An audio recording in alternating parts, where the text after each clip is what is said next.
So I see that people are gathering, so we'll make a start. So good morning, everyone. I'm Nellie McLaughlin, and on behalf of the Clogher Justice, Peace and Integrity of Creation group, I would like to warmly welcome everyone to this webinar this morning. And we're coming together in the very early days of the season of creation. As we know now, it's an annual event. And the season of creation runs from 1st of September until the 4th of October. The Feast of St. Francis, the patron saint of the environment. So this webinar was specially planned, at this point in time, just emerging from the IPCC report recently with the Code Red for Humanity warning, and looking towards the biodiversity gathering in China next month, and then COP26 in Glasgow in November. And we know that we have to do something very quickly. We have still a window of opportunity, but it's closing fast. So we need to put a lot of effort into this and a lot of pressure on our politicians, etc., as the global leaders meet to try to implement the Paris Agreement a bit further. So with that in mind, we have a great lineup of presenters here this morning. And they'll speak to you now briefly, and there'll be time for questions also later on. So to just a few practical things before we begin. It's good to put yourselves on mute during the conference, because it gives for a smoother running of events with no noise in the background. I would also invite you to put your questions in the chat during the sessions, and hopefully we'll be able to address some of those at the end with the speakers, and also have others at that time. And it's also good to maybe to turn to speaker view, which is the top right-hand corner of your screen. And the mute button is in the bottom left-hand corner of your screen. So I hope you've got that. Okay, so then without any further ado, let us begin with our presenters. And first up this morning is John Sweeney. And John, you're very welcome. Thanks. John is a native of Scotland, and many people know John at this stage. I think he's native of Scotland and is emeritus professor of geography at Maynooth University at the moment. And over the past 40 plus years, I suppose, John has taught courses in climate-related aspects and environmental resource management in Maynooth, as well as further afield in North America and Africa. And John has also been deeply involved all along with many non-government organizations. So he works on the ground as well as lecturing. And he has contributed to countless articles and papers and reports over the years, notably the report of IPCC on climate change in 2007, which was awarded the Nobel Peace Prize. John is also a regular contributor to both print and broadcast media, and now very much a household name in RTE in matters of climate and biodiversity loss. So John, we're delighted to have you with us, and it's over to you now. Thank you. Thanks very much, Nellie. I'm just going to see if I can get my screen to share. Yeah. Hopefully we're there.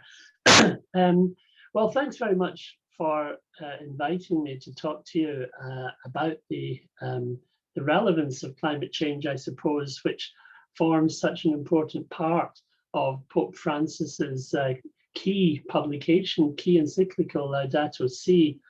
And I should say, over the years, I found that Laudato Si is something that gets home to people in many ways a lot more successfully and a lot more effectively than the cold scientific message, maybe, which I'm about to present to you. And it's very appropriate, I suppose, that we should take note of that and make the emphasis on Laudato Si once again at this beginning of the season of creation, because in many ways climate justice, or climate, is presented as an economic problem in many of the public arenas that I'm involved in. But in fact, it's also an issue of morality, of justice, and of ethics. And I think that's what many people feel chimes with them a lot better than the cold reality of euros and cents. So, of course, as Nellie said, I've been involved in the IPCC many years ago, and I wanted just to start by giving you a flavour of what has come out of the recent report, which got a lot of publicity, justifiably so, with the United Nations Secretary General referring to it as a code red for humanity. And I think the point I'd like to make here is that the importance of this report, it's not just another climate report. This is the big bang that happens every 7 or 8 years only, when the collected wisdom of all the atmospheric scientists in the world, nearly all rather, is put together and a consensus viewpoint is agreed, which is then signed off by all 195 governments, which constitute also the IPCC. And you can just get a flavour of the scale here from the first volume, which was published last month. The others will come out next year in the area of impacts and adaptation. But you can see a couple of hundred authors here. But what is important is the review numbers, where everybody that wants to can comment on the draft report. And so it's only after it has emerged from all of those comments and each one is tabulated and considered that it goes to the final draft and government sign off on it. So it represents a review of the state-of-the-art 14,000 scientific papers here, which gives it great credibility in scientific terms, at least.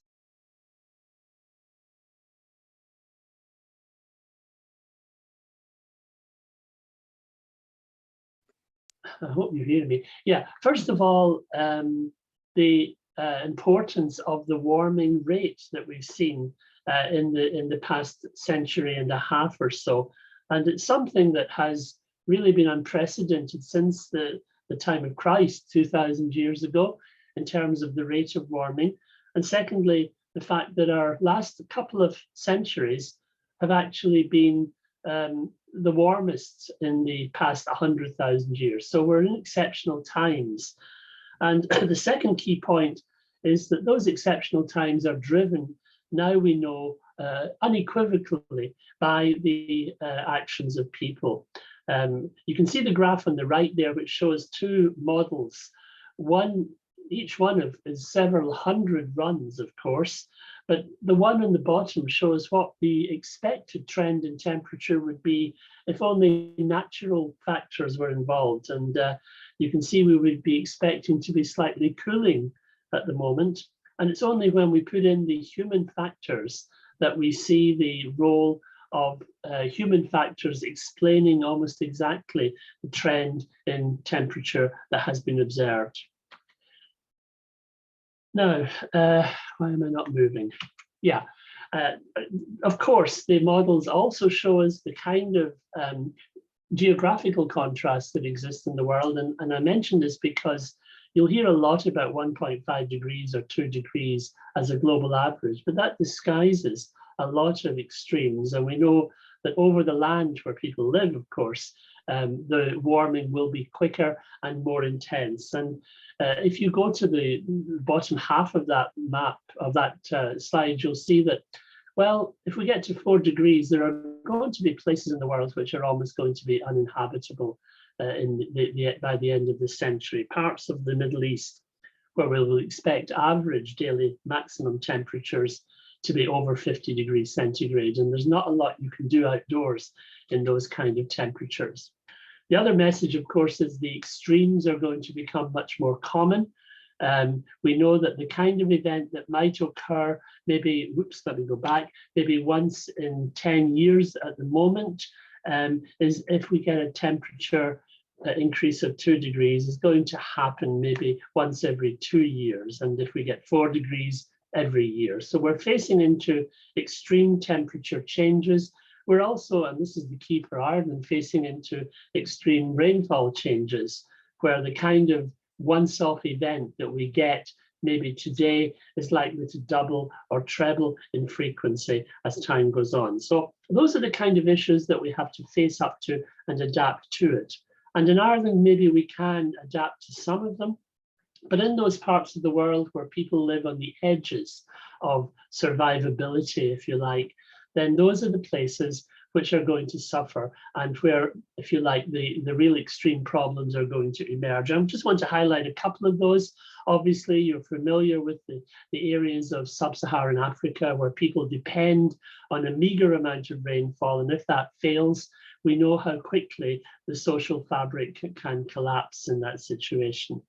The other areas, of course, are where the small island developing states are located, where people, many hundreds of thousands of people live maybe a metre or two above sea level, and where their whole culture and their whole homeland is in danger of being lost by a rise in sea level. And this is an ethical question which we have to ask ourselves, you know, have we the right to acquiesce in the destruction of a country, of a nation's homeland? And let's remember, these are not people who have caused the problem. These are people who are going to suffer from the problem itself. And of course, the key area in many ways where the great deltas of the world are located, places like Bangladesh here, where you can see how much of the land is below 4 or 5 meters above sea level. This is Ireland for scale. The issue, of course, is that we've about 6 million people on this island, and in Bangladesh, well, there's 160 million, many of whom are living in that zone and will have nowhere to go in that crowded country. So we have to think about what's going to happen to many peoples who are going to lose their homeland, going to lose their ability to live. And of course, these are people who are not the cause of the problem. We are the cause of the problem, and we have to face up to the fact that the responsibility, the ethical issues that arise from that have to be tackled by the rich countries themselves. We know that the trend is pretty inexorable at the moment. Last year was the warmest year on record for Europe. July was the warmest month ever recorded on the planet since we developed thermometers, and the trend is pretty clear-cut there.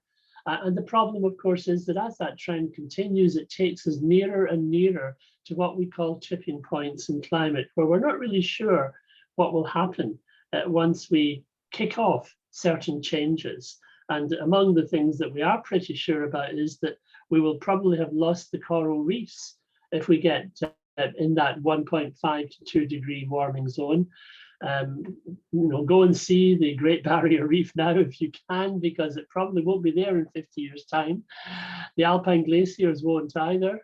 We may have started the inexorable loss of the Arctic summer sea ice, which is dwindling by about 4% a year. Greenland, most serious of all here, is probably on the way to melting. It may take several centuries, but once started, some of these tipping points can't be recovered. And of course, the West Antarctic ice sheet as well is problematical. And further down the road, there are even more serious consequences from further warming that take place. And we're seeing some of the impacts of that already. We've seen the dramatic fires this year in many parts of the world. And we're not making progress in protecting our forest area, especially in the tropics. We had a lot of success in the early part of this century in curtailing deforestation in Brazil, but that is now unraveling under President Bolsonaro's policies. And really, the prognosis is not good for many of those key areas. And even nearer home, of course, in places like Greece, we've seen dramatic changes as a result of fire. One of the great advances in science, though, in the past few years has been an area called attribution. And attribution is where you now can run models several hundred times and run them without extra greenhouse gases in the atmosphere, and then run them again with the existing greenhouse gases in the atmosphere and say, how much more likely would this extreme event be as a consequence of extra greenhouse gases in the atmosphere? And this is a very powerful tool now, which is only possible because of great advances in computing. But you can see here, for example, the recent terrible floods in Belgium and in Germany, and the outcome is that they were 9 times more likely as a consequence of what we've done to the atmosphere. And this is a very powerful policy instrument now as well to give to decision makers. In Ireland, as you might expect, we're a mid-latitude country. We're going to be following the global norm fairly closely. Ultimately, we're going to be therefore very similar to whatever happens at a global level here in Ireland as well. And the modelling that we've done in Maynooth suggests that we're in for another ½ degree or so of warming in the next 10 to 15 years, another 1 degree perhaps in the next 20 to 30 years. So we're on that trend.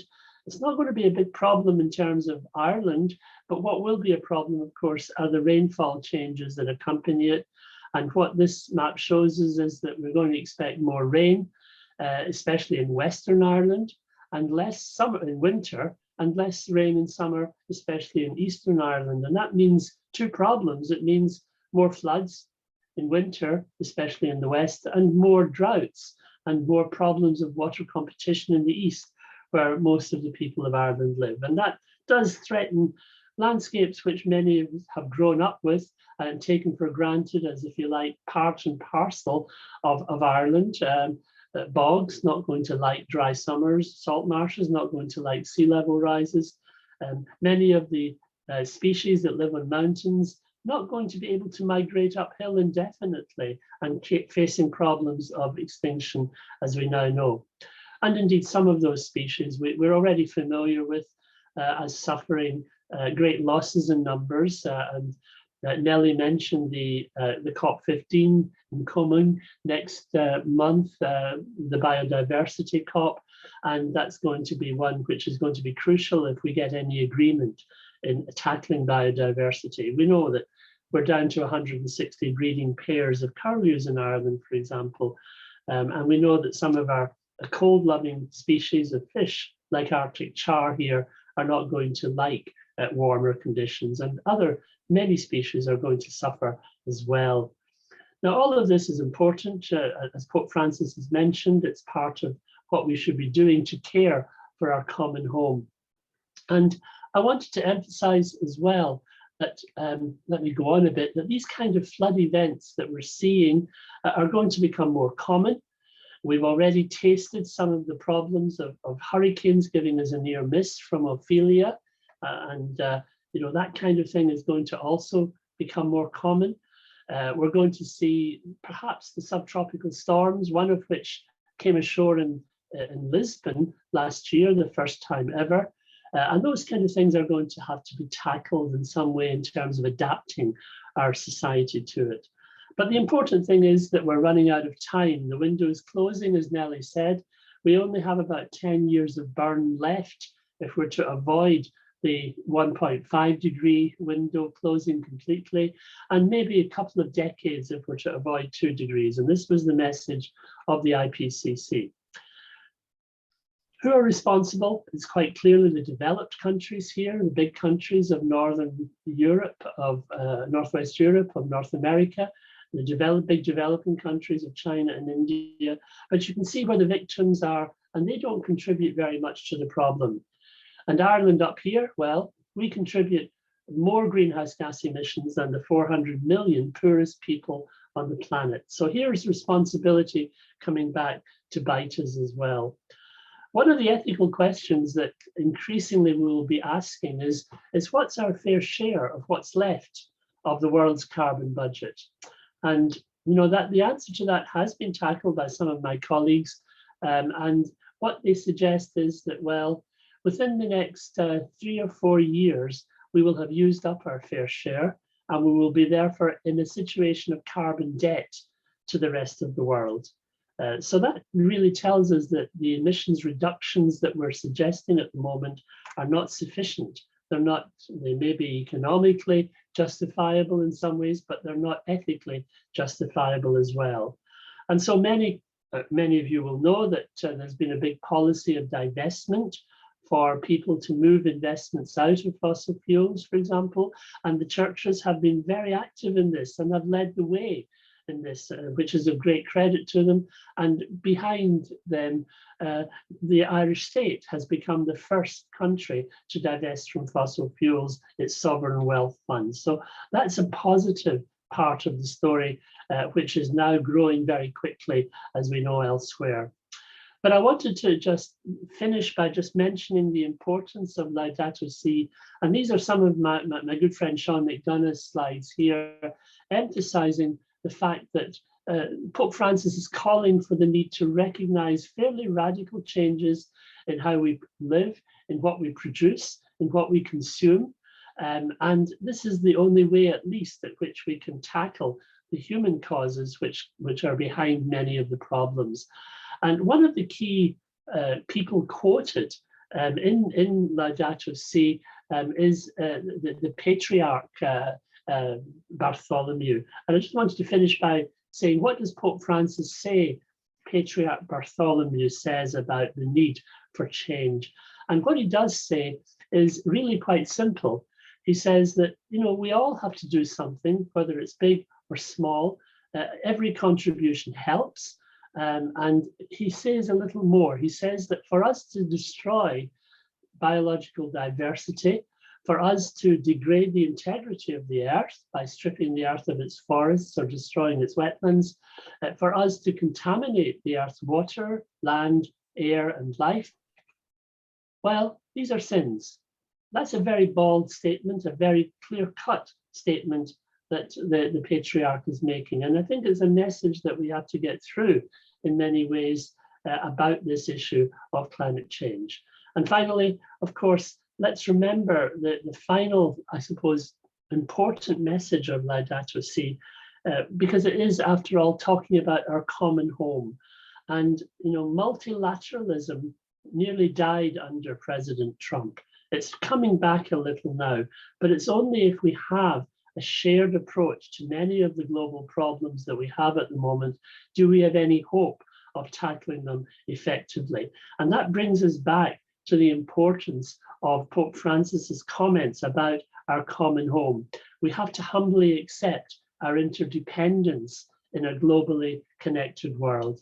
And that, I think, is what I would like to finish on, because that is, I think, the ultimate message of what he's trying to tell us. Thank you very much. Thank you very much, John. That is very, very comprehensive. And your message certainly is a message of the dire necessity to do something, and also the hope that's there as well. So we'll hopefully get that picked up again in the questions at the end. So thank you very much, John. And I'll now hand over to Liam to introduce Jane. Thank you, Nellie, and thank you, John. And yes, John, you've set the context, the global context, I suppose, and the context of what will happen in the environment in Ireland. So now I think we're going to move, I suppose, appropriately on to what can happen at the local level in our parishes. And we're delighted to have Jane Mellett from Trocaire here today. Trocaire, as you all know, is an organisation that seeks to end poverty and to address the root causes of it, because we live in an unequal world. And as John says, you know, and Trocaire believes this, the climate emergency is one of the biggest challenges and the greatest injustices of our time. And the women, men and children in poor countries who have done the least to cause it are suffering the most. So, and again, through the pictures there, we've seen the droughts, the storms, the disasters that are happening. So Trocaire helps these communities, along with other organisations, I have to say, when these disasters strike. But they also campaign for the deeper change to protect these communities. So Jane, just a word about Jane. She's working currently on a project with Trocaire, promoting Laudato Si within the church in Ireland. And the project seeks to mobilise faith groups like ourselves and parish groups to climate action and to share church teaching on ecology. And back in 3 years ago, Jane herself participated in a pilgrimage walk, a climate pilgrimage, walking 1,000 kilometers from Italy to Poland for the UN climate talks. That was the COP24. The COP26 is this year. So, and also that year, she worked as project coordinator of our common home, the eco project of the World Meeting of Families in Dublin. And many of you attended that, like myself. And you know, the message there was to carry of Laudato Si was carried to pilgrims there and to the wider society. So before that, Jane worked as a parish worker in the Archdiocese of Dublin, and for many years she has worked in religious education, pastoral ministry, and development education. And today, she's, as I said, she's going to speak to us on Laudato Si in the parish. So I'll hand over to Jane. Thanks very much, Liam, and good morning, everyone. Delighted to be with you all today. I'm just going to share my screen, so just 1 second while I do that. And hopefully you can see and hear me. If there's any problems, do let me know. Yeah, so thanks to John for his presentation. I just always find it so compelling, and it's the real stuff, the reality, and it can, you know, sometimes the science bit can leave us a little bit overwhelmed and feeling a bit helpless at the reality of the situations which John described, but we need to know the science. And I think I'm just going to follow on from that today by saying, what can we do about this as parish communities, as people of faith? And as we're in the season of creation, I just want to share a little bit about the season of creation this morning, and some key actions I'd encourage you towards. So the theme for this year's season of creation is restoring our common home. And many of you are probably familiar with the season, but I'll just very quickly give a little bit of background to it. September 1st is the World Day of Prayer for Creation. And so the season runs from then until the 4th of October, which is the feast of St. Francis of Assisi, as we know, who's the patron saint of ecology. So it's a 5-week season in our liturgical calendar, and it has its origins in the Orthodox Church since 1989, who established September 1st as the Day of Prayer for Creation.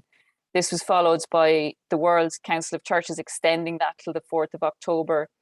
And while many Catholics, many Christians would have embraced this season around the world, it wasn't until 2015 that Pope Francis officially declared September 1st the Day of Prayer for Creation in the Catholic calendar. So it's an ecumenical season embracing for 2 billion Christians worldwide. And the theme this year is restoring our common home. But I suppose this is a key moment in our calendars to really come together in prayer, reflection, and action for our common home. So one of the ways that we can respond to the realities of the environmental crisis is to really embrace this season each year, not only for those 5 weeks, but to see this as a big moment where we can create awareness and create spaces for people to really reflect on things, and then to use it as a springboard forward for going forward with our actions. So 1 second. This morning my laptop did all sorts of strange things, so apologies if it's a bit slow.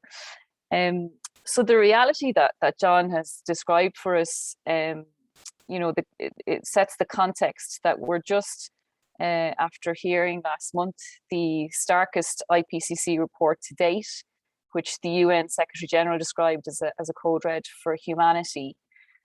So that's on one side of things. And then for us as Catholics, we have Laudato Si, which of course is addressed to every single person living on this planet. It's a document for everyone, published in 2015 by Pope Francis. And in that, Pope Francis says Christians need an ecological conversion, where the effects of our encounter with Jesus Christ become evident in our lives and in our relationship with the world around us. He says living our vocation to be protectors of God's handiwork is essential to a life of virtue. It's not an optional or secondary aspect of our Christian experience.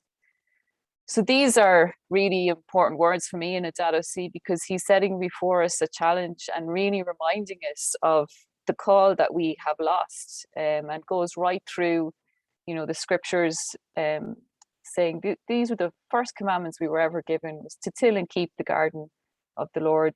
And we now need to go back to really embrace this call, to become custodians and carers of our common home, not to plunder and destroy it.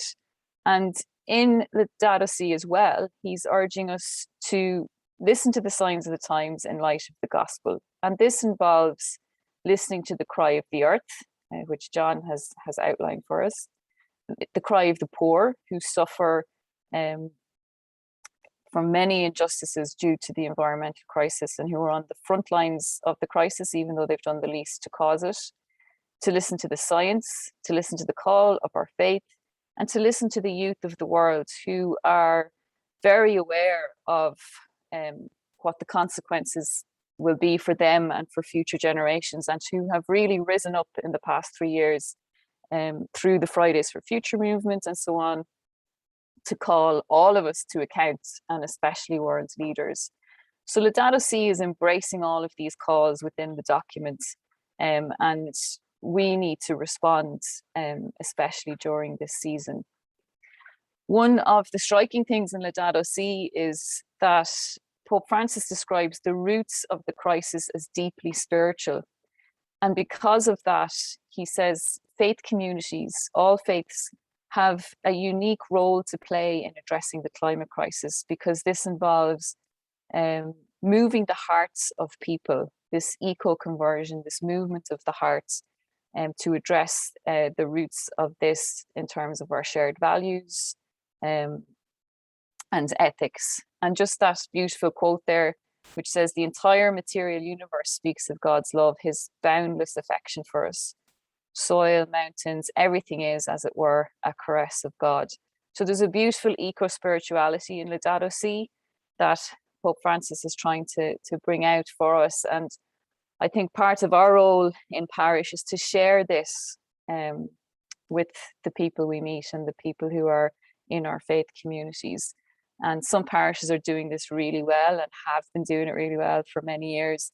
And maybe in other spaces this isn't happening. But part of our role in addressing this crisis is to help create space for people to deeply reflect on ecology, on God's fingerprints in all of creation, and so on. So this is a really important part of what we do as church and as faith communities, because as the saying goes, we will only protect what we love, and we cannot love what we don't see and hear, feel and touch. So really bringing this into all that we do in terms of prayer, liturgy, worship and so on. So just to highlight quickly what's available for parishes to help parishes do this. And myself and John are members of the Laudato Si working group, the Irish Bishops' Conference. And this group every year produces a huge amount of resources for parishes. We're not short of resources on this issue. I think maybe creating awareness about them and getting people to engage might be the challenge, but we really want to put together a set of resources that makes it very easy for the grassroots Laudato Si community to run with these and to help create these spaces during the season of creation specifically. And just go through them very quickly, and I'll tell you where to get them then. There are liturgical notes which cover the 5 Sundays of this season. And within them are homily notes, prayers of the faithful, suggestions for music, suggestions for prayer spaces, mass parts which draw out the theme of ecology and eco-spirituality. There's ecumenical prayer service for creation, and we'd really encourage parishes to team up with other Christian churches in their area. I always feel like as Catholics, we're a good few steps behind the other Christian churches in Ireland who have been doing this so well for decades, and we've a lot to learn by collaborating and really making this a truly ecumenical season and just sharing that wisdom and knowledge and experience with one another. Practical actions for parishes. So you have, there's a Trocaire document, 100 ways to implement Laudato Si in your parish. And there's also a practical actions document with more concrete ways to delve in practically to responding to Laudato Si's call. Some really nice video reflections if your parish is PowerPoint equipped and would like to use those, or for social media pages and so on.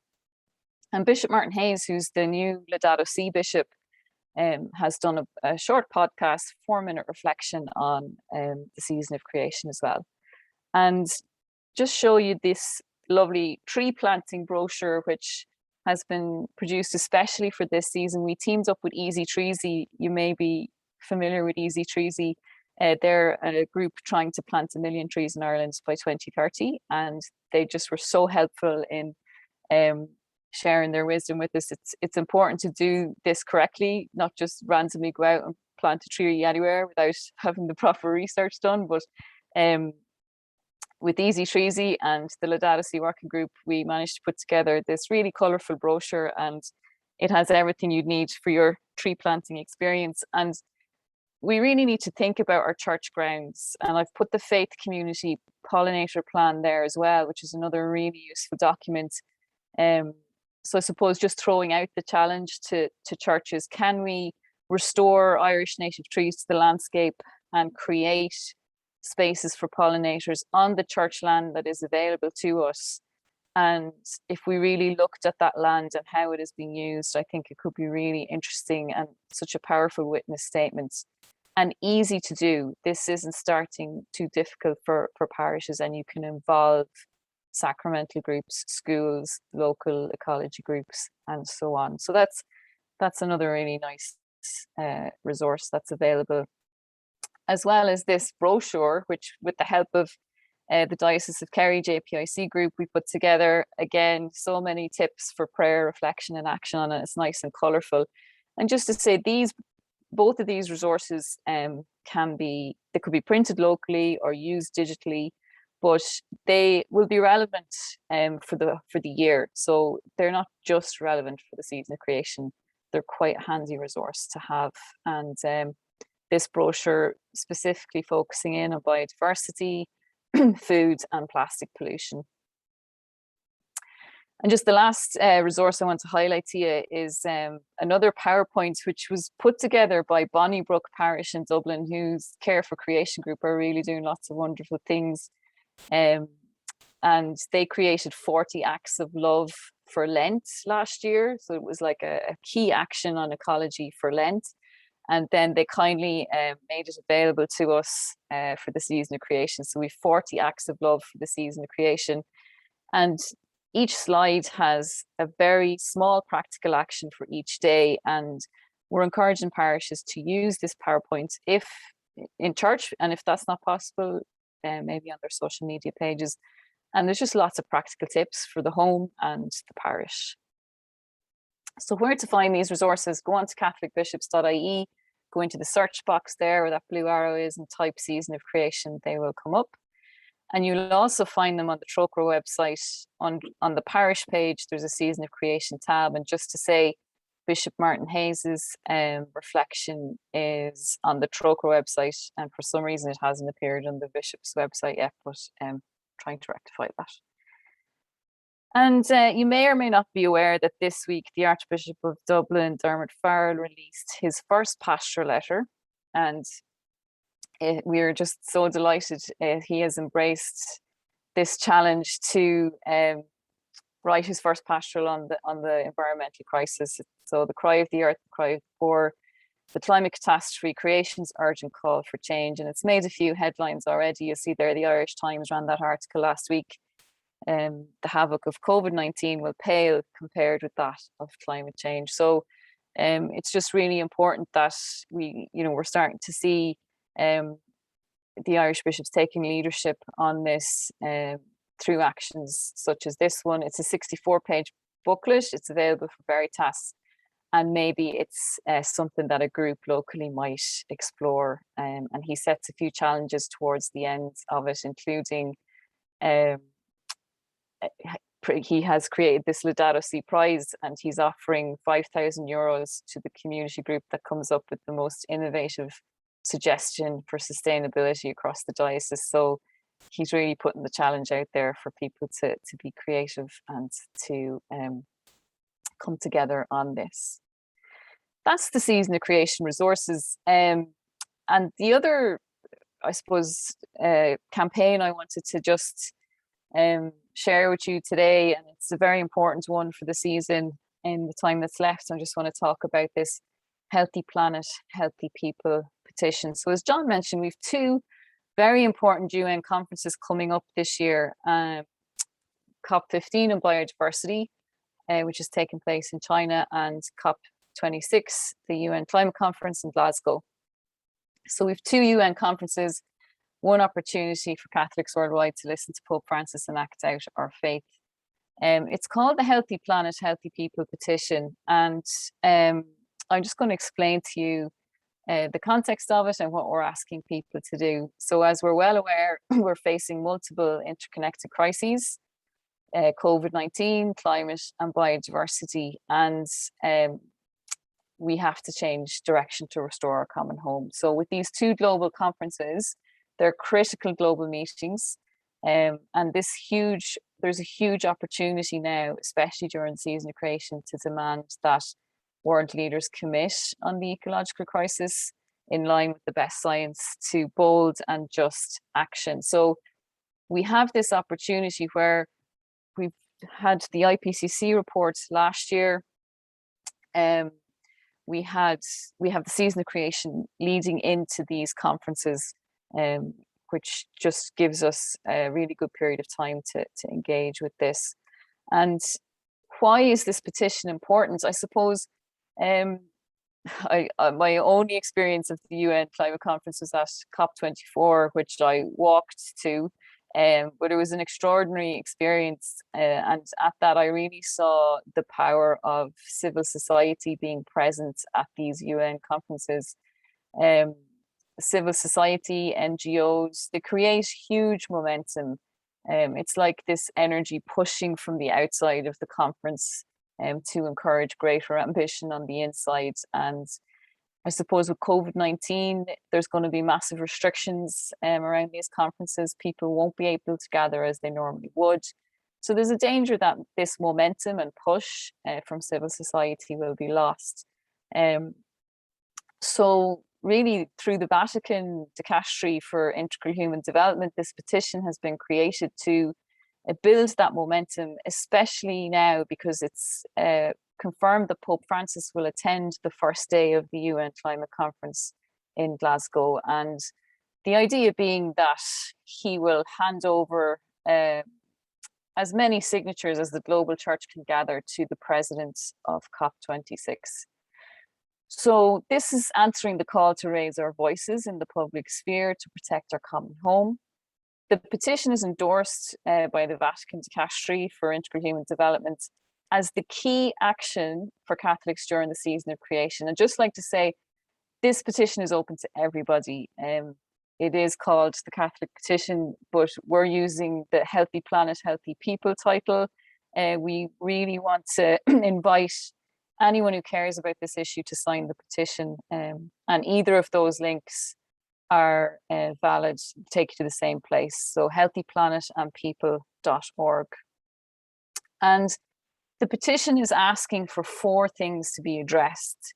That world leaders tackle the climate and biodiversity crises together, that they limit global warming to 1.5 degrees Celsius and promise no more biodiversity loss. The third one refers to climate finance, and this involves ensuring equity for those most affected by the climate crisis who've done the least to cause it. So really helping countries on the front lines to adapt to the consequences of the climate crisis. And the fourth one is around respecting and protecting the rights of Indigenous peoples and local communities, and really listening to the wisdom that they have to offer in terms of how to tackle both of these crises. So I'm just coming towards the end now, but I really want to throw this challenge out to everyone here. If each of us here committed to getting 30 signatures on this petition, all of a sudden we have hundreds of signatures. Ireland has been set a target to get 10,000 signatures on this petition before COP26. We're currently at 300 signatures. So really appealing today for your help, and whatever way you feel you can try to get signatures onto this petition. And these are just some ideas, and I'd be happy to hear more ideas from you guys. Hosting a virtual community event about the petition, a bit like this one, or if it's safe, an in-person event. Inviting the parish communities to sign the petition via your parish newsletter, social media, and mass talks.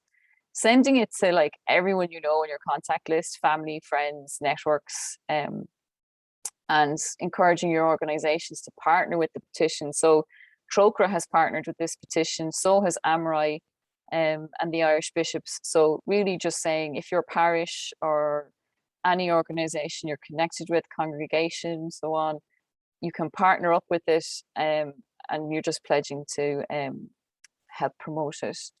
And you can collect physical signatures if you wish. This, does bring a few GDPR issues with it, but it can be done safely. And if anyone's interested in collecting physical signatures, I will be happy to help you to do that. So just to say, we're at a moment of critical importance, especially prior to COP15, COP26. We can create momentum for change. The season of creation is the moment to push on all of these things and mobilize thousands of people. So just an appeal that we do act together and answer the call of Laudato Si. If I can be of help in any way, my email is jane.mellett@trocaire.org. We also have a Facebook page of Laudato Si Animators in Ireland, where there's a really nice network of people there sharing information and events and resources. And I'll just leave you with this quote from Laudato Si, which says, "Hope would have us recognize that there's always a way out. We can always redirect our steps. We can always do something to solve our problems."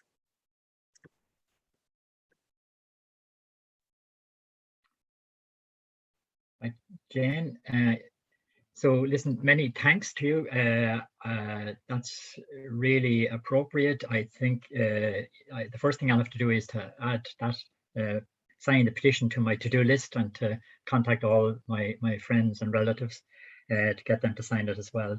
Just I suppose, look, we're at a crossroads, I think, so I think, how to put it, in terms of acting, some of the things you said there, just I think very true. I think we need to create the space for reflection locally, first, before maybe jump into various practical actions. And whatever action we do, just it can be very simple and basic, and it should be fun as well, I think, and to have it as, and I suppose to be creative around how we engage with our local community, given COVID and all of that, Just, I'd like to acknowledge as well just the work of other people in Trocaire, like Lorna Gold. Her book Climate Generation, excellent, and she's a passionate speaker at various conferences, and she was here in Monaghan a few years back. And for your own, I suppose, the work of your colleagues as well in helping groups like ours get set up around the country, which maybe goes on behind the scenes. So thank you very much for that. And just on a sort of practical thing here, just at the moment, we have people might like to chat or sort of make comments or questions. So the chat box is at the bottom of your screen in the very center there. So feel free to type in a question there or a comment, and we'll try and address it at the end. Okay, so I want to thank again, Jane. So I want to hand over to Nellie to introduce our next speaker, Canon. Thanks very much, Liam, and thanks very much, Jane. That was very comprehensive. Plenty of food for thought there. And it's now my pleasure to introduce Reverend Andrew Orr, who's a member of the Church of Ireland and now living down in the south of Ireland in Youghal, ministering in the United Diocese of Cork, Cloyne and Ross. And he's also an honorary canon of St. Finbarr's Cathedral, Cork, with responsibility for environmental issues and climate change. Canon Orr is a member of the General Synod of the Church of Ireland, as well as the Church of Ireland representative on the European Churches Network and the Anglican Commission Environmental Network. I think probably for many of us, Andrew is best known in his current role as Church of Ireland representative and chair of the Eco Congregations Ireland, where his vision, his wise guidance, and his dynamic action to safeguard the integrity of creation and sustain our response to the cry of the most oppressed are firmly to the fore. So without any further ado, I'd like to welcome you, Andrew. And you're going to speak to us this morning, I think, on creation in the scriptures and also on the work of Eco Congregation Ireland. So you're very welcome, Andrew. Thank you. Thank you very much indeed. It's lovely to be here. Can you hear me okay? Yeah. Great, excellent. Great, lovely to be with you all this morning. I was up in Fermanagh about 6 weeks ago, so it was my first time back up your part of the world for quite a while, so it was lovely to be there and great to be with you this morning. I know you've had quite a lot of PowerPoint this morning. I'm afraid I'm going to inflict a little more on you, but hopefully not too much more.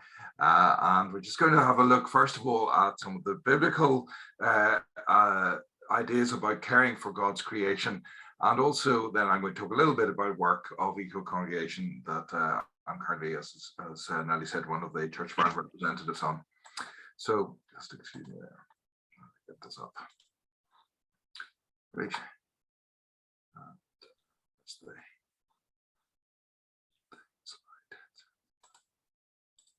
I just have a little problem getting the there we go. Great. Great.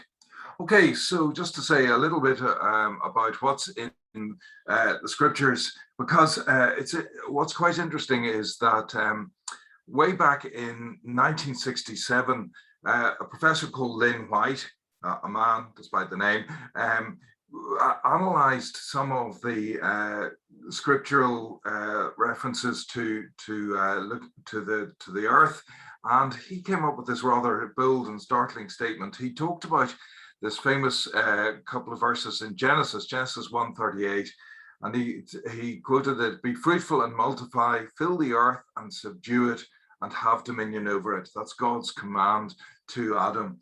And he argued that this really started a whole strain within Christianity, in which there was a dualism of man over against nature, and also insisted that it was God's will that man extracted what he could from nature, whatever he wanted from nature, for whatever purpose God saw fit. And he ended with the rather dramatic phrase, "Western Christianity is the most anthropocentric religion the world has ever seen."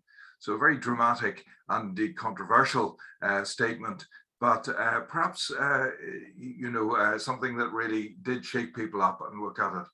So is the Christian religion to blame for some of the roots of the crisis that we find ourselves in, that John and Jane have so outlined? I think there's a better way of looking at the scriptures, and I think if you as a parish groups look at the scriptures, you should be able to look at them with an ecological reading, and I will just highlight a few of those today. Okay, so this is the hierarchical view of creation that Lynn White was pointing to. You've God on top, man next, woman underneath that, useful animals, as you might call them, and wild animals bringing up the bottom of the pyramid, the heap, if you like.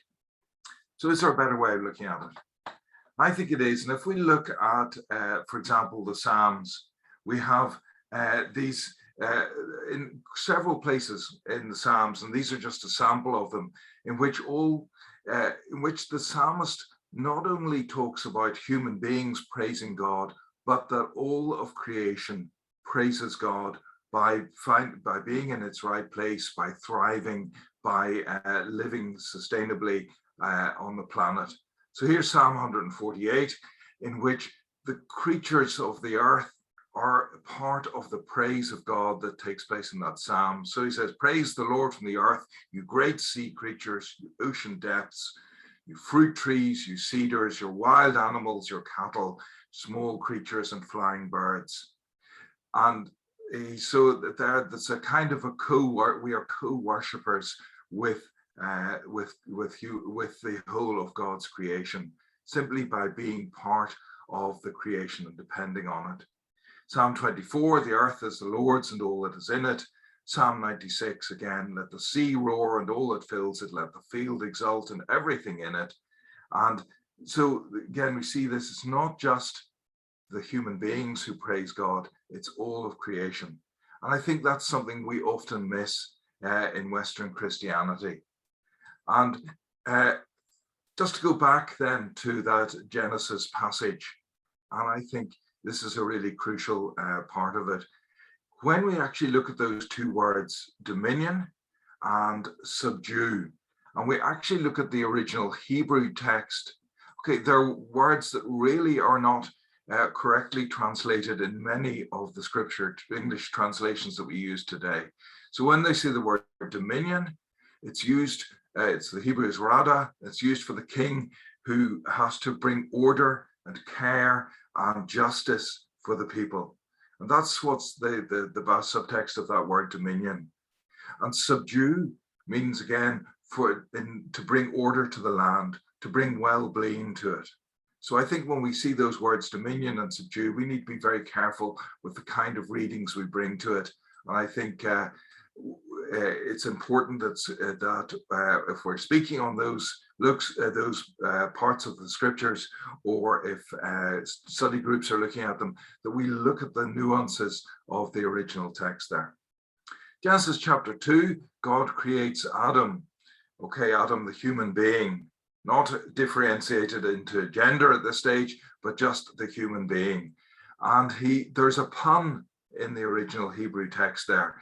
Adam is made out of the Adamah, that's the dust or the soil. And what I think the writer is trying to get here is that the human being is not over and above or in command of the creation. Instead, he is integrally made from the Adamah, from the soil. So Adam literally means the soil person. Okay, the human out of the humus, as somebody said. So it really highlighting our interdependence on God's creation, and particularly in that case on the soil there. And then just one more part from Genesis. I could talk for hours, but Adam and Eve, as we know in chapter 3, are expelled from the Garden of Eden in this mythology from the garden. And they are expelled, interestingly, not for something they do to other human beings or even to each other, but for the destruction of the environment. They are given clear instructions by God you can eat from this tree or you can use this tree, but you're not to touch this one. And the first sin, if you like, in the scriptures is an environmental one, where they choose to think they know better than God and to start misusing the creation right from the start. So you can see already in the very beginnings of the scriptures a way in which the writers are trying to get human beings' interdependence on God's creation emphasized. I just wanted to go very briefly back to this idea of the creation worshiping God. And this, the one part of the church that has really emphasized this is the Orthodox churches. I put up this little icon from the 17th century Greek Orthodox Church. And this is just one example. This is an icon of the baptism of Jesus. You can see John the Baptist on the left.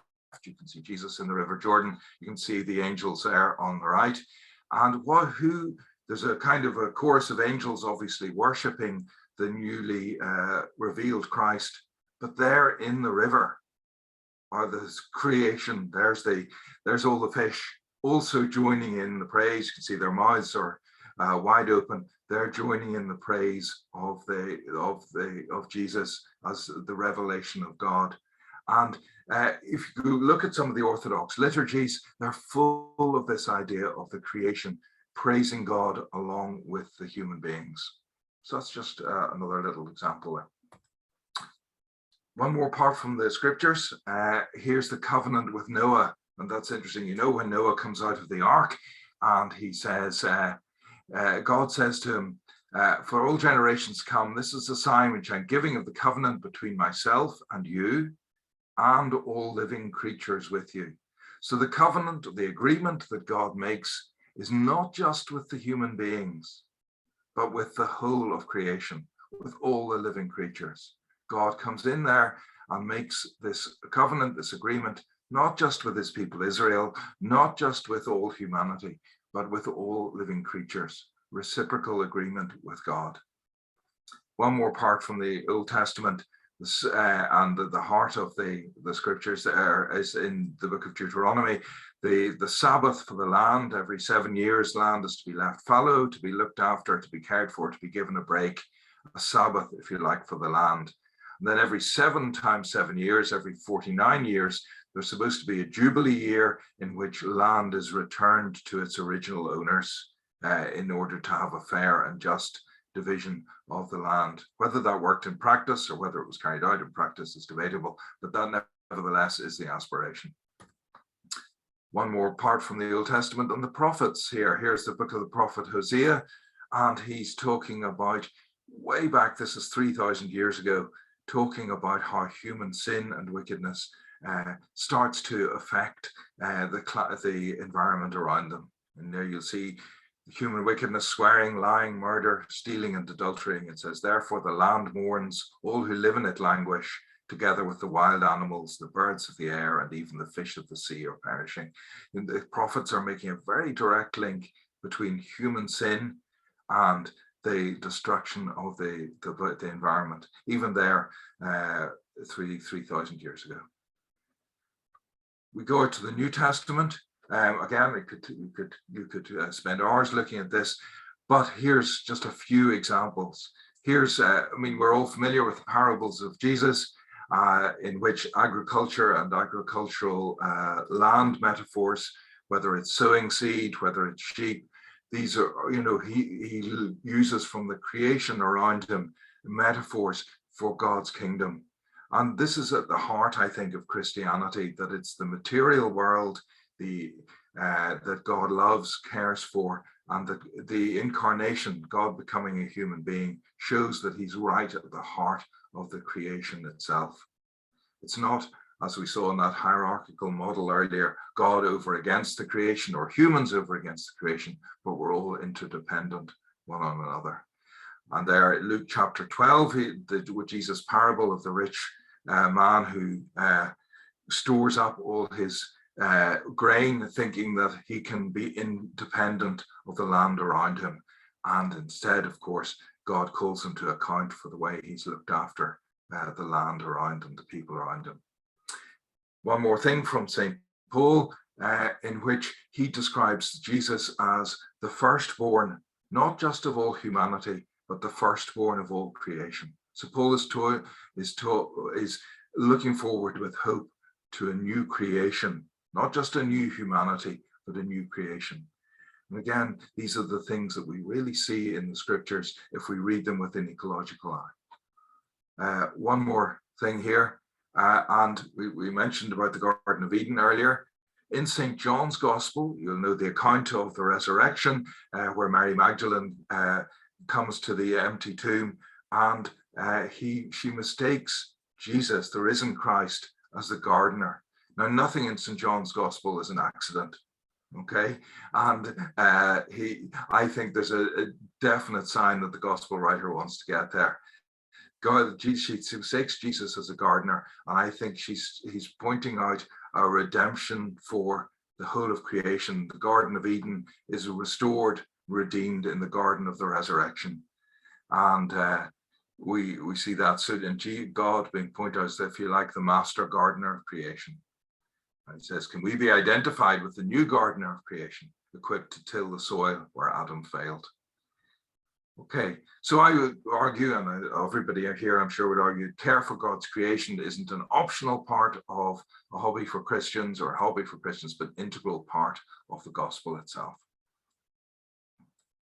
And here's perhaps a more scriptural view of creation, in which, compared to that hierarchical model I showed you earlier, in which the Trinitarian view of God encompasses all humans and the whole of God's creation, all interdependent on one another. Great, okay. Now, some of you may be familiar with this, the 5 marks of mission.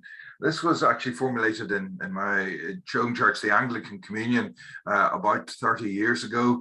And they said these are the hallmarks of what the church should be about and what it's for.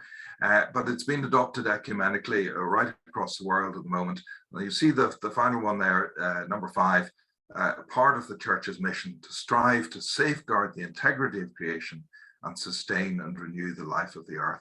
So these are 5 crucial things that the church has to be about, and the 5th there is about tending to God's creation. Very quickly, I just go very quickly through what I think Christians can bring to the table when we're talking about environmental concerns. First of all, there's listening to the prophetic voice. I'll just go through these very quickly. There's the sense of lamentation and repentance. We have to acknowledge what has happened to the planet that we've lived on, the destruction that's already taken place. And we as Christians are familiar with grief. We're familiar with being realistic about what is loss. And I think we as Christians have the words, if we use them, to lament over what has happened. And I think that's a crucial part of where we're coming from. Okay, we're familiar with the concepts of having to take responsibility, to use our power wisely, to act with justice for the poorest in the world, to love our neighbours as ourselves, and finally to act with hope. In other words, to look forward despite everything, that this is God's world and we can still work together to bring about a better world and to redeem what has gone before. So let me tell you a little bit about Eco-Congregation before we finish. So this is Eco-Congregation, where our aim is to really work on the ground with parishes and with Christian communities right across the island of Ireland, from north and south, working together actually with Eco-Church Scotland, or Eco-Congregation Scotland, and Eco-Church England and Wales, and now a number of Eco-Congregation movements across Europe. And we want to get parishes, we want to get communities to recognise the interdependence of all creation and to care for it in the members' lives and the life of the parish. So here are the ways in which we encourage parishes to do that. Okay, so we are an ecumenical body. We're founded by the Irish Interchurch Meeting way back in 2005. That's all the major Christian churches in Ireland together. The Catholic Church, the Church of Ireland, Methodists, Presbyterians, the Society of Friends or Quakers, and also we also have a number of Orthodox churches working with us now as well. So we have 4 areas that we really like people to work on. First of all, spiritual, and we've talked, and Jane has talked a little bit about this in with the season of creation. How do we bring these ideas into our liturgies and into our services? So there are lots of ideas, and the Eco-Congregation website has hundreds of ideas. This is a season in which a lot of Church of Ireland churches at the moment celebrate a harvest festival, and there are lots of resources for that. But also, you know, there are lots of different things that we can bring into it. Then there's other creative ways. Here's a thing that Eco-Congregation did a number of years ago, in which we had a series of prayers in the sea. Obviously it was summertime, and we had prayer liturgies to highlight the rising sea levels, the dangers to the world that John's already outlined from rising sea levels. I actually got in there and we made quite a bit of publicity about it there. So another thing that we've done then is the Eco Justice Candle, and this was going around parishes up and down, north and south, all across the country, where people would host this fantastic candle for maybe a week in a parish, and it would go to different places in the parish, and it would be a highlight of the Sunday liturgies, and it would be lit, and it would be used as the centre for creation theme service. And it proved so popular, and we got such a waiting list for the candle that we ended up getting 3 more of them. So there's now a candle for every province: Ulster, Munster, Leinster and Connaught. And of course, just as we got the 4 candles, the pandemic struck and everything went silent. So we're hoping really to get those candles on the move again. So if you'd like to host climate justice candle in your parish, do just contact us through the parish website or through the Eco Congregation website, and we'll arrange to get the candle to you, and we'll move with that. But we'd really like to see it getting moving again. So here we are. Here we are. As I said, this is the Irish Interchurch meeting and the different places we go. Okay, so we have the other thing then, the practical thing that we like people to do, the different things that you can do with your own church building, and particularly the whole use of energy within the church buildings, and how do we heat our church buildings effectively. Often they're very large, and they need to be very carefully managed and organized. In fact, it's not as difficult or as complex to do that. Often there are people in your local area who will give you advice on how to save energy in your parish. And of course, all this saves you money eventually. Look at what you do with your purchasing policy, your environmentally friendly cleaning materials. Are you using crockery rather than disposable items? And a new resource that's recently come out is called 360carbon.org, and that takes you through step-by-step measuring your congregation's carbon footprint and what you can do to reduce it. So it's a really great website, well worth a look at. Okay, church land, Jane's already mentioned that. Again, the pollinators program, the planting of trees, that's often a really good place to start. And of course, it attracts the attention of the local community around you, which is always a great thing as well. We also, the third area we like you to do is to work with the local community and to build networks with, for example, your tidy towns, your local eco groups. And the fourth area then is the global church. And of course, lots of you are connected with Trocaire, but there are also lots of other different organizations across, such as Christian Aid and Tear Fund, doing very similar work. Okay, so our Eco Congregation Award Scheme, first of all, it starts with 2 certificates. First of all, an awareness certificate that you get when you start. Secondly, an endeavour certificate when you've really started, when you've really been doing these different eco actions in the 4 areas as quickly as maybe for about a year or so, and you're really showing some work on those. And finally, or not quite finally, the award. We present you with an Eco Congregation Award and a lovely plaque for you to put up somewhere in your church, and to really to show to the world, and often in the local community. It gets great publicity in local newspapers and so forth. And to be an award winner is a really great thing. And we have lots of parishes and lots of congregations ecumenically who've got awards at this stage. And finally, it's been so successful, we've had to introduce another step, the Gold Award, in which a number of congregations have not just kept going with their work, but they've also mentored another congregation into becoming an eco congregation as well. And we've awarded the first 3 of our Gold Awards just recently. So it's been a very successful event altogether. So a few examples. Here's Carrigaline Parish. You see they brought a donkey along for Palm Sunday. You see they've changed to all recycling compostable items for all their crockery. They've done an awful lot of work on their church grounds. Here's another parish in Carlow, and you can see they've really worked really hard on involving the children in their work. And you can see they've done an awful lot of work in the church grounds. The Bug Hotel is just one example of the things that they've done. And here's a couple of parishes up around the Belfast area who've done a lot of work with Christian Aid and really supporting the global church, and particularly Christian Aid's focus on water and the effects of climate change on water in the developing world. So those are just a few examples of things parishes have done. So I think I shall to leave it there, because I'm conscious that time is moving along, and hope that gives you some stimulation for thought. Thank you very much, Andrew.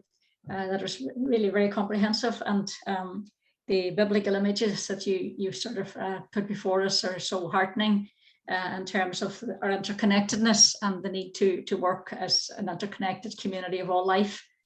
And then also, obviously, the lovely image of the gardener, and then the practical aspects of Eco Congregation Ireland, and hopefully some of them will be picked up later. So without any further ado, I'll hand it back to Liam for to introduce Brian. Thank you, Nellie, and thank you, Andrew. And Andrew, you mentioned water there, and we're actually going to sort of link in with that bit theme to some extent here, but also a personal reflection. And this comes from Brian MacDonald from Clogher.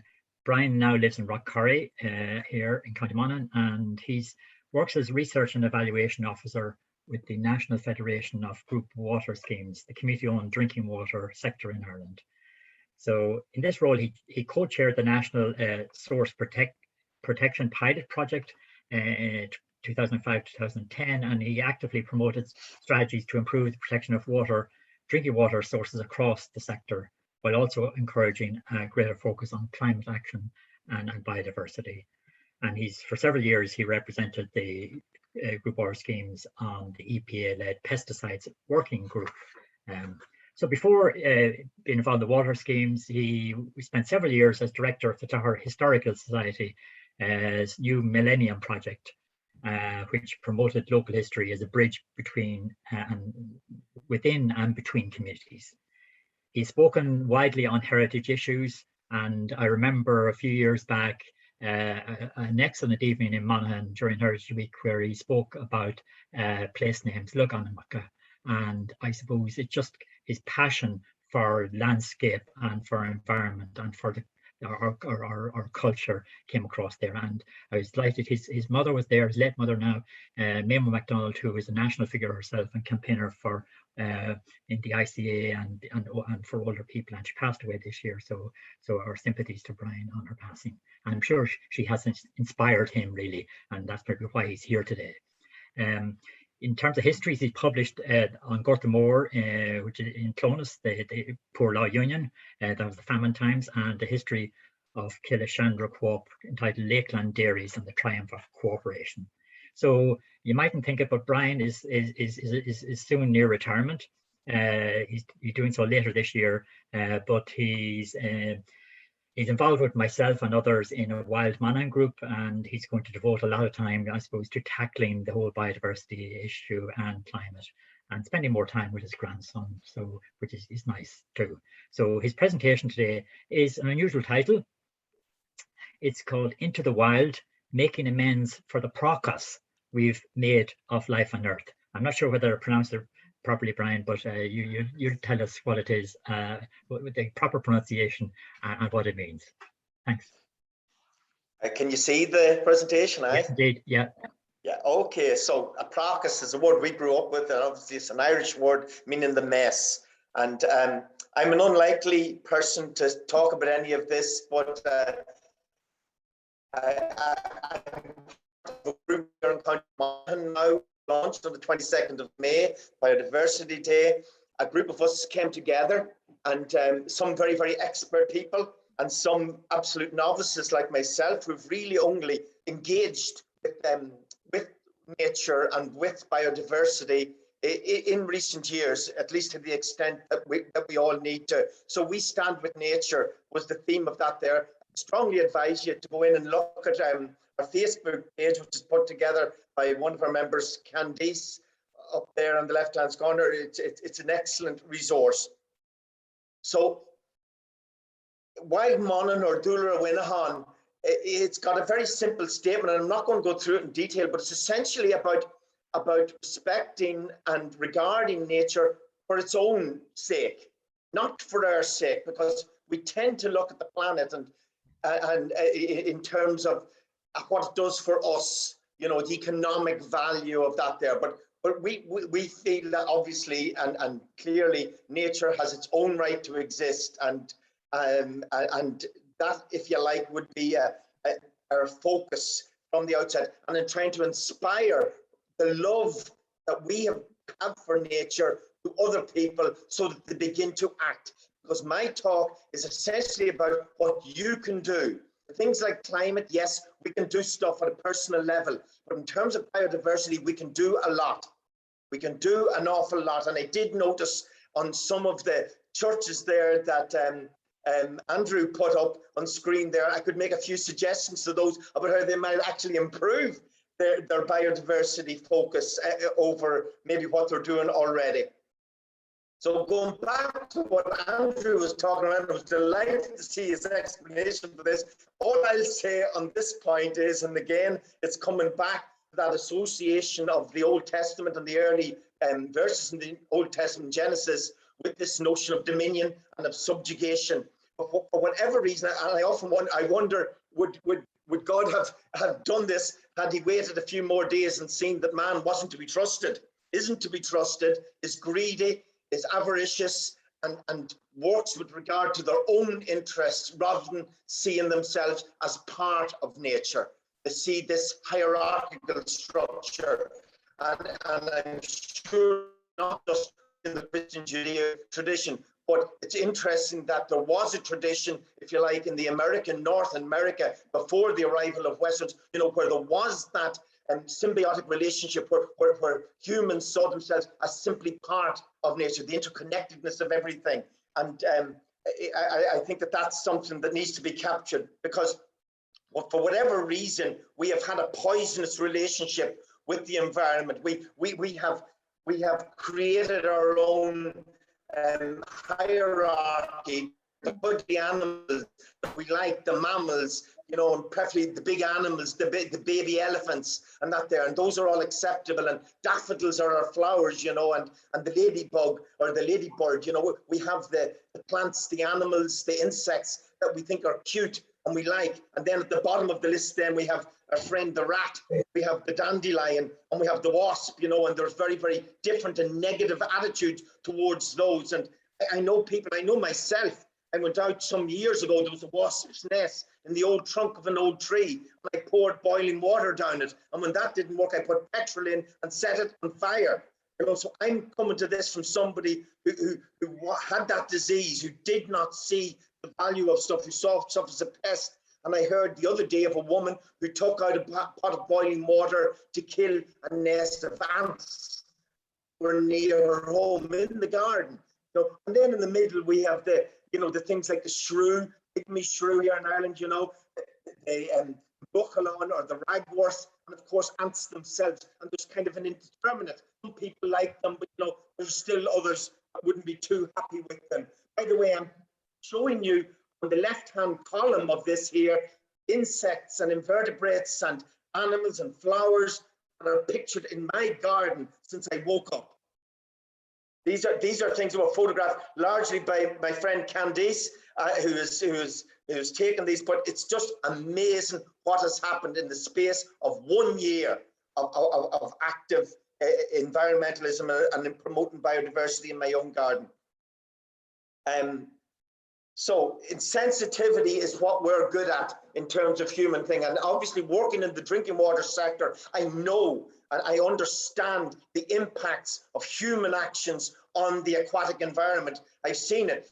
I'm also looking at the wholesale destruction driven by policy of hedgerow and everything that's beautiful and worthwhile. This blighting of fields for reseeding, which is actually promoted by Teagasc, the advisory body for agriculture. In its latest documentation, it's still saying to glyphosate entire fields. And then when you plow them up, and then you spread another herbicide on top of that there, so to make sure that your uniform ryegrass is the best. And you do this every 5 to 7 years on top of land that's taken slurry and silage land. Then we have the dumping. I don't need to show you this here. One of the worst ones here in this part of the world is in the bottom right-hand corner, the infill and the disregard for wetlands. The regarding of wetlands as worthless, because they're not seen to have an economic value. So we cut these huge drains to try and drain. This actually was the bed of a lake here in County Monaghan, Loch Fada. It was in the 17th, 18th century. And here we see it now being filled in incrementally, because you're only allowed here without planning permission to fill in 0.2 of a hectare per annum. So some people will fill in 0.2 of a hectare this year, 0.2 of a hectare next year, and we're losing a lot. It's absolutely dreadful. So Friday, and I was as guilty of this as anyone. You know, the lawnmower, the greatest curse to biodiversity that ever was invented. And here we have in the bottom picture, this is Levittstown out in Long Island, New York, which was designed to be this dream, the American dream, that every man could literally have their own patch of land and could control nature. You know, and it inspired a huge rush in America. This is what suburbia is about. It's about all of us having the same. And this machine has done such harm over past 40 years. It goes to what I said. And I do notice in Carlow, if I was to say something to that community, I would say, stop cutting the grass so tight in the graveyard behind the photograph. The Bee and Bug Hotel is nowhere near the value of longer grass. So it's just that simple changes that need to be made. So whatever makes us happy, it's all about humans. It's all about our convenience. And I was told a few weeks ago by somebody, and I believe this, men are addicted to cutting grass. We love that feeling of control, and there is a relaxation to it. I did it myself for years, and now we love it so much that they've even developed an Xbox game so that we can mow entire planets with these fancy lawnmower machines. How crazy is that? And how crazy is this yoke up in the right-hand corner? This is a robo-mower. This should be shot on sight. The robo-mower will let nothing come up. It will just keep moving across your lawn and cut everything before anything has a chance to bloom. No flowers, no wildflowers in the robo-mow lawn. And then it gets really ridiculous. We come now to the age of plastic grass. 2.5 billion euro industry last year. We expect that to double in the next year or so. This, I go up to my daughter's home in West Belfast. It's in a large housing development, and I am astonished the number of people that are putting this in, because they're even fed up at this stage of mowing the lawn. They want trouble-free, it's called. Indeed, one of my own brothers has put this into his back garden. Everyone should be horsewhipped, you know, for thinking that this is a solution to anything. These things will never be destroyed, can never be got rid of. It's just bizarre. And then, oh my golly, we have an example of modern garden design. So here we have the paved garden with the inset of plastic grass, and then the tiny little border around the edge for many grape plants. Why, oh why, is our local authorities allowing this to happen? I noticed a couple of weeks back you had serious flooding in Strabane, and the call went up, something needs to be done about it. But this is what needs to be done. Stop paving. Stop paving around churches. Stop the solid paving that is making water has to go somewhere. So if you create an environment like this here, the water will all accumulate, will run off, and will create floods for yourself and for your neighbour. It is madness. And yet, and the Irish saying in the corner, Nihe Lana Griha, Lana Scullab, you know, you don't start preparing for the wind, you know, by catching on the day of the wind. We need to prepare for climate change. We need to prepare for extreme weather events, but we seem capable, stupidity of humans. We continue to allow this sort of thing in our planning laws and in our social thing. This is desirable. Churches need to take a lead role in challenging this nonsense. Moving on to my own background, I saw none of this. I grew up in Clonus, a beautiful town. I was aware of heritage from a very, very early age. I went to Devonish as a small child, loved archaeology ever since. I've always loved landscape, but I was blind. I was insensitive to what was under my feet. I looked out always. And I met a friend of mine, Kay Macklin, a few years ago, who's a wonderful gardener, biodiversity gardener of the year in 2009, lives in Monaghan. Kay said to me, I'm always looking down as I walk along. I thought, why would you do that? I'm always looking at the view. I'm always looking up. But since I've started to listen to her and to look down, I see universes in under my feet. It is fabulous, and it's something we've missed. You know, Jeff Bezos is busily exploring space, but there are entire universes in our backyards. We became sensitive to that incredible natural heritage that is all around us. So this was me when I moved in. This was my lawn. This is my house, a lovely old parsonage here in County Monaghan. This was a tennis court. I never played tennis on it, but it was a tennis court in its day. I kept it cut to death. I kept it cut to death for years. It was great when the children were growing up, obviously, for football and for photographic occasions. We actually hosted a wedding on it one time, one of my brothers. So, you know, it served a purpose, but it was dead to nature. I sat out here a few years ago and I couldn't hear a hum, couldn't see an insect. And I thought, what have I done? What have I been doing? You know, and it was a major moment in my life where I began to rethink things and started to think about the impacts, because I was interested in environmentalism, but I saw it as the bigger picture. I didn't see it as something that I could impact on. So I've started then to impact. And Jane has mentioned it, and Andrew has mentioned it, this incredible project that's been run, set up by these two women at the bottom of the photograph, Jane Stout and our own Dr. Una Fitzpatrick from Limavady, and they began this plan. This is a bottom-up approach, the All-Ireland Pollinator Plan. The reason they picked the bee is quite simple, because people like bumblebees, you know, but they're not the only pollinator. There are scores of pollinators, I've learned in recent years. There are hundreds of them, every bug and every insect. So they have focused in on the bumblebee and on the plight of the bumblebee to make people waking up. And it certainly woke me up. Certainly has woke me up. At the time, you know, I was going through an existential crisis, a depression, following the death of my wife and my brother, and in the space of a few months. And that grief was manifested in grief for the planet, in grief for what was being lost, and a sense of hopelessness that Andrew mentioned there in the last. You know, I had lost that sense of hope, and suddenly I saw a way out.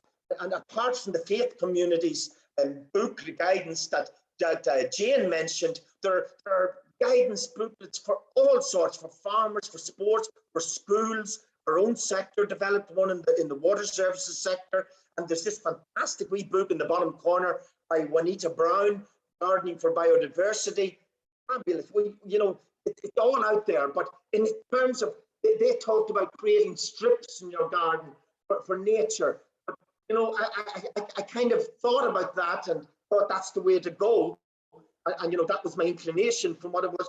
And I thought, no, I listened then to other voices, great people like Donna Rainey in the Causeway too, who's been instrumental in the Don't Mow, Let It Grow campaign in the north. And people like our own Fergal Duffy here in County Monaghan, who, like myself, discovered nature a few years ago and has been inspirational to me in going on and photographing what he sees. Not that there's much of it, but what there is so valuable that it needs to be protected. So I saw the True Harvest Seeds in County Down, in Clogher, down Patrick. There's great work going on. The Altona Cottage, go in and look at it. And Colette O'Neill, she's a wee bit eccentric, but aren't we all? Well worth going to see, for transformation of 3 acres of the worst land you could imagine into this Eden on earth. And then with the bee sanctuary, and the bee sanctuary are at the radical end of all of this here. And they say, don't leave a path for nature, don't leave a strip for nature, leave a strip for yourself to walk through nature. And I got that, because in the early days I thought the answer was seed bombs and all of these things, these commercial kind of things that are, I suppose, maybe building on people's awareness now of biodiversity. So I spent €100 or £100 on seeds to put in my garden. But having listened to the seed sanctuary and thought about it more, I said, no, there's a natural seed bank in every garden, in every field in this country, if we let it happen. So the secret, I think, is to let nature happen. How do we do that? Well, what I did was, I did the first thing. The pollinator plan recommends 2 key things you can do. Stop the cutting, or cut less at least, right? Stop the constant mowing and put water into your side.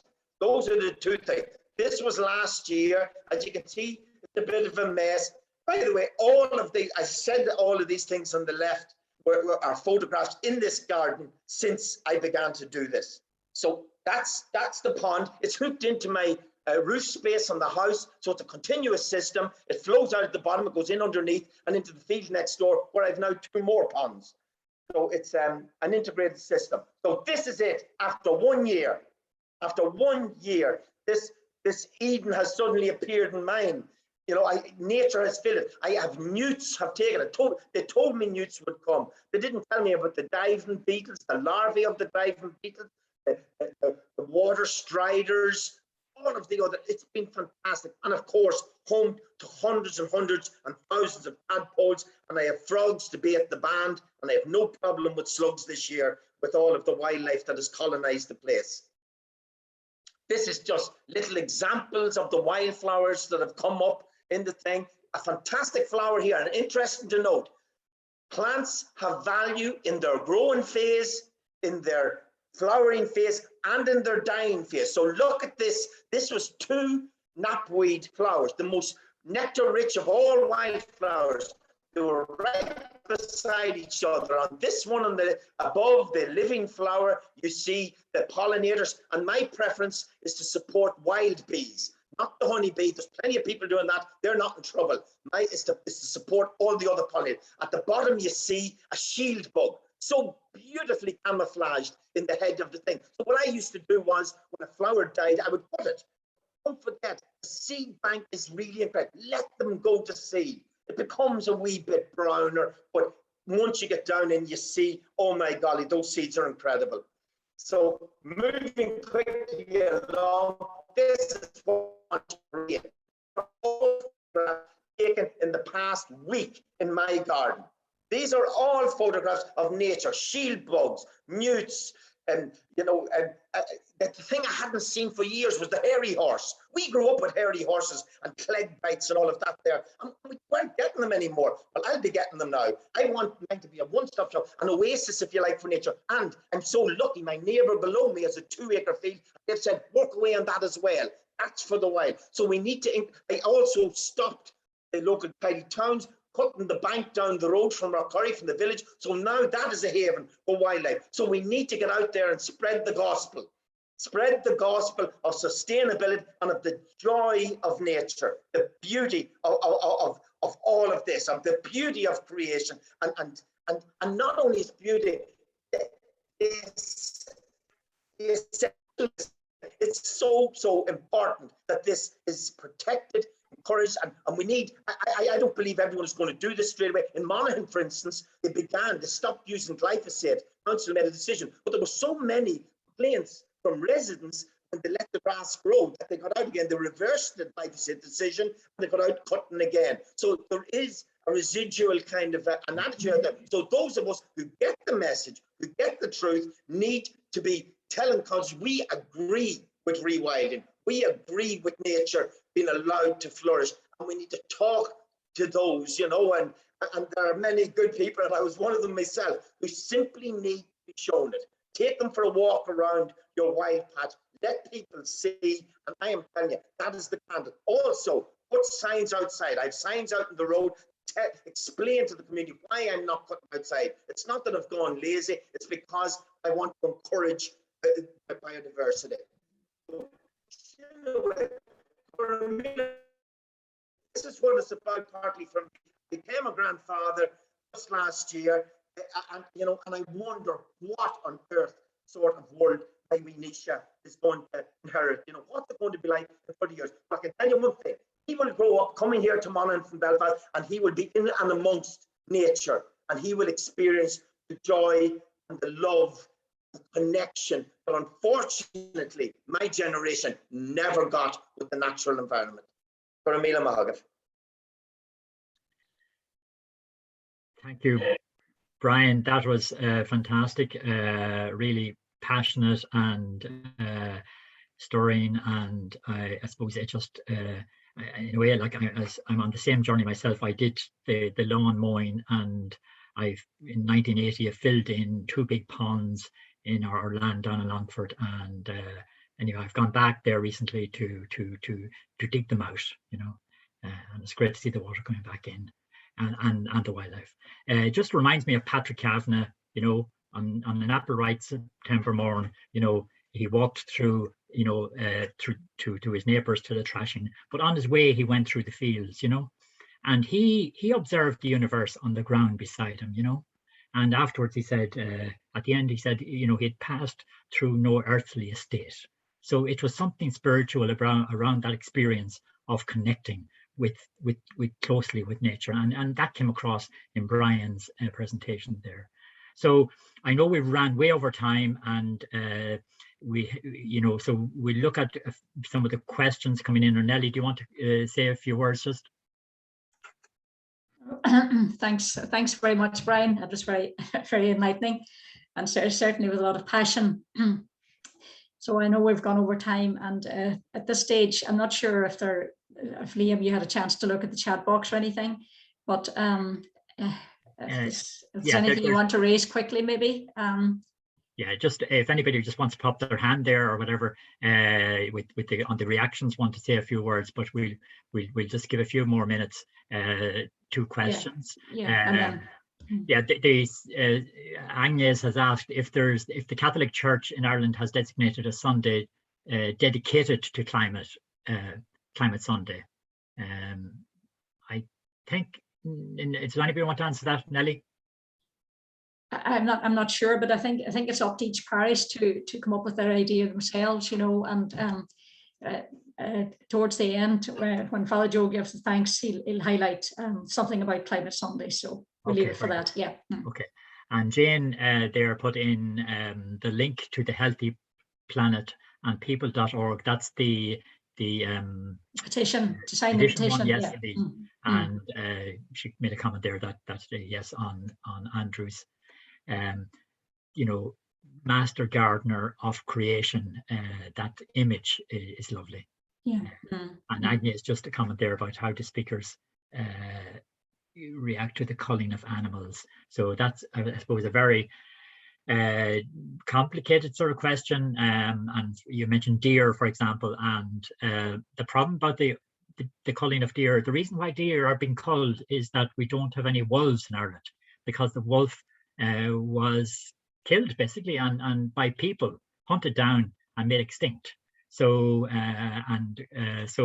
so we have to, I suppose, look at that whole area of sort of how do you know, he was the wolf was the top predator. So wonderful and inspiring webinar. Another comment there. So that's all the comments are coming in on the chat box. That people are a wee bit shy on the chat, but on asking questions. But if anybody wants to say a word, we can allow them in if they just put up their hand or want to unmute themselves.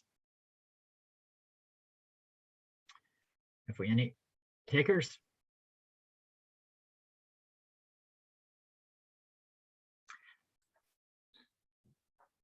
Mary Delargy, yeah, you want to just unmute yourself there, please? Yeah, I just wanted to know, how would the petition, or where is the petition going to be presented at these COPs, or how is that going to be done, where it might influence or impact the politicians gathered there? Does anybody know? That's a great question, Mary. I don't have details about that at the moment. The Laudato Si movement, whom many of you are familiar with, they were formerly known as the Global Catholic Climate Movement. They've changed their name to the Laudato Si movement. They are managing this petition on behalf of the Dicastery, and there will be a moment at the COP where these signatures are presented to the COP president. When and where that is, I don't know yet. They will probably maximize, you know, the presence of Pope Francis on that first day to do that. But also, what I didn't mention was, towards the end of October, we hope to have a moment in Ireland where we present the Irish number of signatures to a member of the Irish government. And again, I don't have a date or details about that, but I suppose it's about creating awareness and momentum and saying, you know, faith communities care about this. So there will be moments, but I don't have the details yet. Thanks very much. Thank you. Thank you, Jane. Any other last minute points before we, Cormac McAleer, unmute yourself, please. Thank you very much for the opportunity to be part of this discussion that is really informative, enlightening and challenging in so many ways. I want to introduce a different topic or a different challenge, and that's about like developing and growing trees, developing their own garden, which are really, really important and all that. But some other things, when you speak up, can generate controversy. And then it's important that for people who are taking the risk on that as broad a base of support is generated, because we're involved in a campaign against a Canadian / North American company that is wanting to establish a major gold mine and processing plant in the middle of the AONB of the Sperrins. I appreciate it's not, we can't get into a huge discussion around that, but gold mining, for many people who know about and have investigated, is one of the most toxic industries that poisons water wholesale, poisons the air, poisons the land, and indeed by promoting greed poisons the community as well, because it generates greed and division in communities. But in terms of issues like this that are spark controversy, that whereas I know fine, some people appreciate that they have to go out front and be the victims, that can happen, not so much in Ireland, though some of us have death threats, but in other countries where these companies can get their own military and security and people to do dastardly deeds. But in terms of that generating, for groups and initiatives like this to confront the fact that even in Ireland, that, and it's north and south, that many of these companies are moving in right now. Sure. That there's people at the front line that are going to court next week that are facing real threats. Within Fermanagh, Omagh Council area, many people know about that. But in terms of, and I'd say that there are people involved in the campaign as protectors of the environment that are certainly Catholic, Protestant, and other churches, but non-believers as well, because sure, this yeah. can be a movement that brings and animates, gives an engagement with people that aren't really necessarily active members of the church. But it's in terms of a question about how do you deal with that? Raising a question, sorry. Yeah, I think, yeah, that's, I suppose, nearly another seminar in itself, you know, and I do acknowledge, you know, the A1B is an area of outstanding natural beauty, I think is what you mean. We in the South don't have those particular designations. But yeah, and I think of the Earth defenders who are dying around the world, you know, in the Amazon and so on. So we here, I suppose, a little bit, you know, we haven't had that extreme situation. But I think the collectiveness, standing together. I know your group went to Dublin recently to alert the Irish government about the whole situation, and the Extinction Rebellion people. I think we're you know, have sort of linked with you there and so on. So look, at it's I suppose there's horses for courses, and we have to, suppose, stand by the people who put themselves forward and give them moral support and in whatever way we can. And it's difficult, and I don't know whether anybody else wants a comment on it, but I think that's maybe a separate discussion. I think we could go into it, and we're really out of time here. So yes, Liam, I think we leave it at that, Liam, because yeah, we're vastly out of time, and I'm very conscious of that. So I would just call on Father Joe McVeigh now to say a few words of thanks to conclude the meeting. Thank you. I want to just thank all the speakers, the 4 wonderful speakers. We were blessed to have such wonderful speakers today. When I invited them to join us today, there was no hesitation, and I was amazed that they were willing to give up their day to talk to us today. So I'm most grateful to John Sweeney and Jane Mellett, and Andrew or Canon, Andrew, and to Brian MacDonald for their wonderful contributions this morning. I want to thank all who tuned in. What a great collection of people who will bring the message to their various communities and parishes. I want to thank James McLaughlin, especially for making the whole technical thing possible. Thank you, James. And I want to thank Neville Armstrong for contacting Canon and inviting Canon to join us to ensure that we have an ecumenical approach to saving our planet and our Earth. We hope to, this is our first webinar for the Clogher Diocese. We hope to have another one focusing on practical examples, practical things we can do. We've got a lot of information today, a lot of suggestions that we need to digest and come back to. And of course, as Cormac raised the whole issue of mining. So men are addicted to cutting grass, and they're addicted to cutting through the earth and destroying the water. So we have a lot of work to do to change that. Climate Sunday is an ecumenical initiative calling on all local churches in Ireland and in Britain to hold a climate-focused service on any Sunday before COP26 in November in Glasgow. The intention is to explore the theological and scientific basis of creation care and to pray and to commit to action. Over 1,000 churches have so far volunteered and joined in, so each parish must now work on that, I think, and prepare for COP26. Once again, thank you. And I found the whole event very inspiring and very challenging today. And I thank you so much.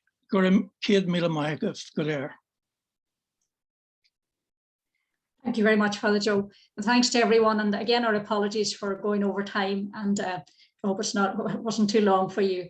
And thanks to all the presenters and those who raised questions. And may we together effect the change that we all desire in a very deep way. So thank you, and hopefully we'll meet again sometime. Thanks.